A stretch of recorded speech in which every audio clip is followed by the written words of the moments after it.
में 90 शोषित हैं, 100 में 90 शोषित हैं।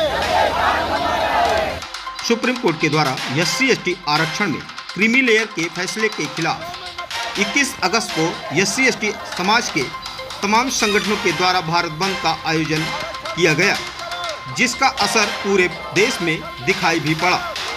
तो इसी क्रम में राजधानी लखनऊ में भी लोकहित प्रहरी बहुजन समाज वृंदावन एवं अखंड भारत मिशन बहुजन राष्ट्र के द्वारा भी आवास विकास परिषद कार्यालय सेक्टर 9 वृंदावन योजना कार्यालय के पास पार्क में एकत्रित होकर इसका विरोध भी किया गया।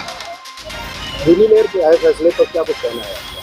देखिए, क्रीमी लेयर पे आया हुआ फैसला जो है ये संविधान की मूल भावना के खिलाफ है, क्योंकि आरक्षण हमारा जो है जातिगत, सामाजिक और शैक्षणिक पिछड़ेपन पे था, आर्थिक पिछड़ेपन पे नहीं था जो है। तो ये सरकार का सीधा आरक्षण और संविधान के ऊपर हमला है। इस पे तो सुप्रीम कोर्ट ने अपना फैसला दिया, फिर आप सरकार को दोषी कैसे मानते?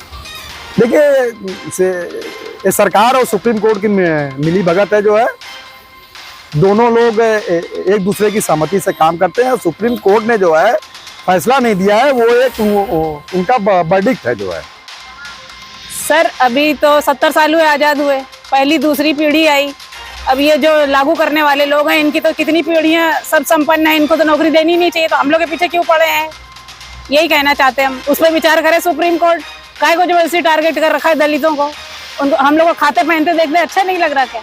पढ़ लिख के इतने आगे पढ़ गए, उनको पता नहीं कि भारतीय भूभाग कैसा है, कितने लोग वंचित हैं, कितने गरीब हैं, सड़क नहीं है, रोटी नहीं है, 5 किलो अनाज में 80 करोड़ जनता पल रही है। ऐसे लोग जो घर परिवार एक निकलता है, उसके 100 तब भी गरीब तबका ही रहता है, और उनसे छीन रहे, क्रीमी लेयर कर रहे हैं। अपने में क्यों नहीं कर लेते? 15% जो सबके सब रिश्तेदार बैठे हैं, जज में, IAS में, और 150 जो लेटरल एंट्री के नाम से भर्ती कर रहे हैं, चोराई कर रहे हैं, उस पर सुप्रीम कोर्ट संज्ञान नहीं लेती?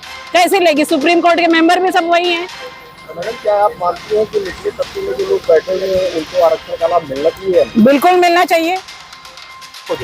क्रीमी लेयर का जो 1/8/2024 को माननीय उच्चतम न्यायालय का जजमेंट आया है, उसमें 7 जजों की बेंच ने 6-1 से फैसला दिया है। एक ने बिल्कुल अगेंस्ट दिया है, और 6 जजों ने जो दिया है उसमें भी अलग अलग तरह का उसमें बातें कही है। किसी ने वर्गीकरण कहा है, तो किसी ने क्रीमी लेयर कहा है। SC/ST का जो आरक्षण है वो संविधान के आर्टिकल 16(4) से गवर्न होता है, और इसमें किसी तरह का क्रीमी लेयर जैसी की व्यवस्था संविधान के आर्टिकल में नहीं कही गई है। रह गई जात के वर्गीकरण की बात, आर्टिकल 341 और 342 में SC/ST का जातियों का महामहिम राष्ट्रपति जी को ही उसमें प्राप्त है, दूसरे को नहीं प्राप्त है, ना किसी राज्य सरकार को प्राप्त है।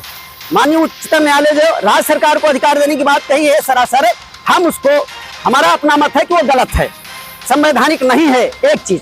दूसरी चीज, आरक्षण की जहां तक बात है, आरक्षण सदियों से चला आ रहा है, मंदिरों में पुजारियों का आरक्षण 100% चला रहा है, वहां हमारी भागीदारी होनी चाहिए। हमारा तो कहना यह है कि जातिवार जनगणना क्यों नहीं कराई जा रही? जातिवार जनगणना से सारी चीजें साफ हो जाएंगी। जो 3.7% है वो बैठा हुआ 90% नौकरियों में बैठा है, किसी में वो 86% बैठा है।